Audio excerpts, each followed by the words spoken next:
Assalamualaikum warahmatullahi wabarakatuh. Perkenalkan, nama saya Muhammad Rizky Fadilah dengan NIM 19115004844 dari Fakultas Teknologi Informasi jurusan Teknik Informatika.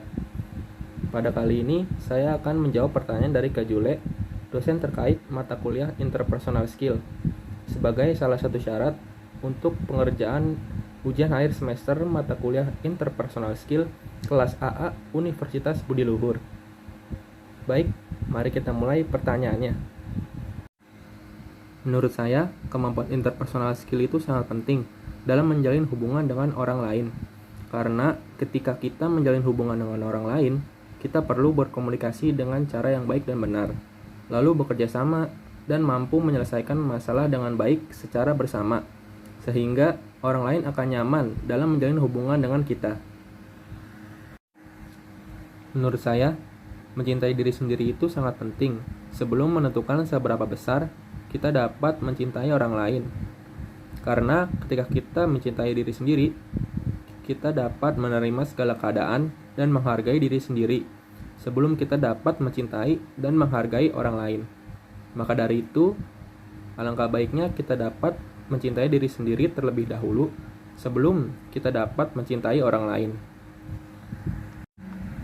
Menurut saya, penampilan menarik itu sangat diperlukan dalam rangka kita menjalin hubungan dengan orang lain.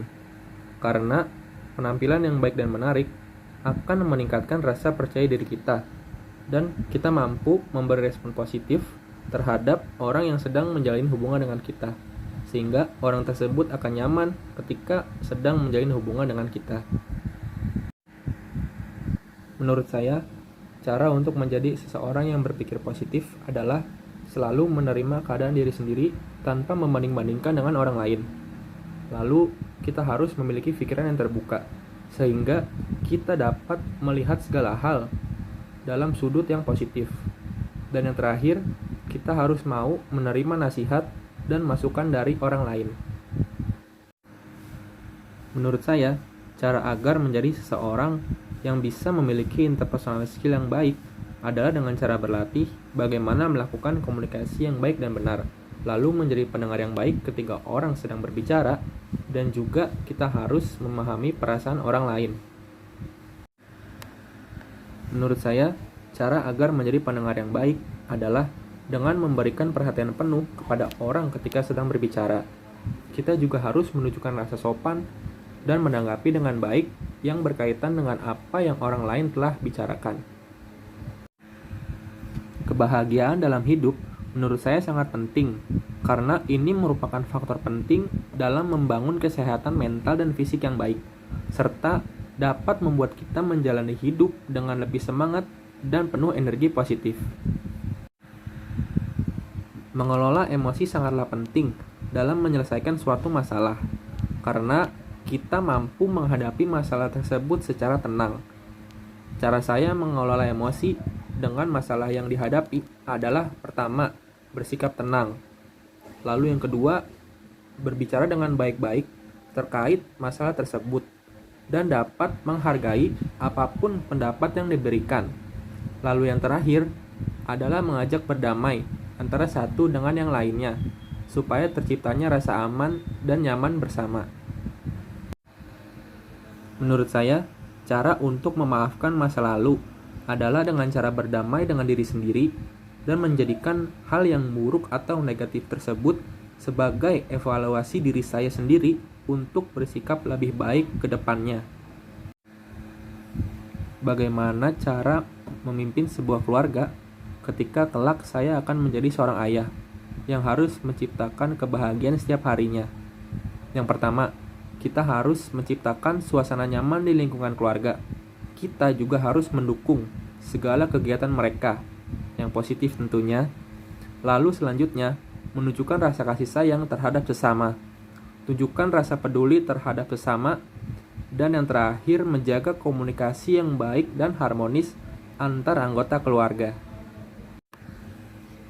Hal yang saya lakukan ketika menjadi pemimpin regu atau kelompok di kelas pada saat ada tugas yang harus dilakukan secara tim adalah yang pertama, membagi tugas tersebut dengan rata dan adil, sehingga tugas tersebut dapat terselesaikan dengan baik dan cepat. Kita juga harus mendukung dan memberikan feedback positif kepada mereka sehingga menjadi acuan semangat dalam menjalankan tugas ke depannya. Cara saya memimpin sebuah organisasi atau perusahaan di masa yang akan datang, agar perusahaan bisa terus berkembang pesat sesuai dengan strategi tim yang ditetapkan, adalah dengan cara terus mengembangkan kemampuan dan kompetensi diri dan juga kelompok tim, dengan cara mengikuti perkembangan teknologi, serta terus memperkuat komunikasi dan kerjasama dalam tim. Saya juga akan terus meningkatkan kualitas produk dan barang yang dijual, serta meningkatkan efisiensi dalam proses bisnis. Yang saya lakukan apabila ada perbedaan pendapat dalam anggota tim. Bagaimana cara saya mensikapi perbedaan tersebut?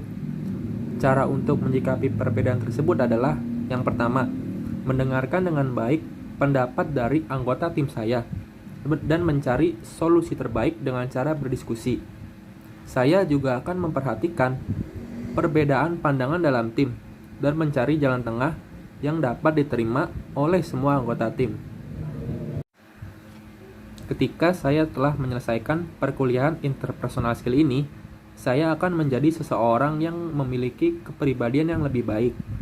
Karena dengan mempelajari materi-materi interpersonal skill yang telah diberikan, saya dapat meningkatkan keterampilan saya dalam berkomunikasi dan berinteraksi dengan orang lain, yang pada akhirnya dapat membuat saya menjadi lebih percaya diri untuk kedepannya. Kesan terindah atau terbaik yang pernah saya rasakan selama mengikuti perkuliahan di kelas interpersonal skill. Yang saya rasakan adalah saya selalu merasa semangat dan berpikiran positif. Juga karena pembawaan materi dari Kak Jule yang sangat baik dan efektif. Kak Jule juga mengapresiasi para mahasiswa dan mahasiswi dengan memberikan cemilan seperti permen dan coklat yang dapat membuat suasana kelas menjadi lebih positif dan semangat. Pesan yang terakhir, terima kasih banyak untuk Kak Jule atas ilmu yang diberikan selama 1 semester ini. Saya harap Kak Jule dalam keadaan sehat selalu, bahagia selalu tentunya, panjang umur, dan semangat dalam mengajarkan ilmu lainnya di lingkungan kampus maupun di lingkungan luar. Baik, mungkin itu saja jawaban dari saya terkait pertanyaan tersebut. Sekian dan terima kasih. Wassalamualaikum warahmatullahi wabarakatuh.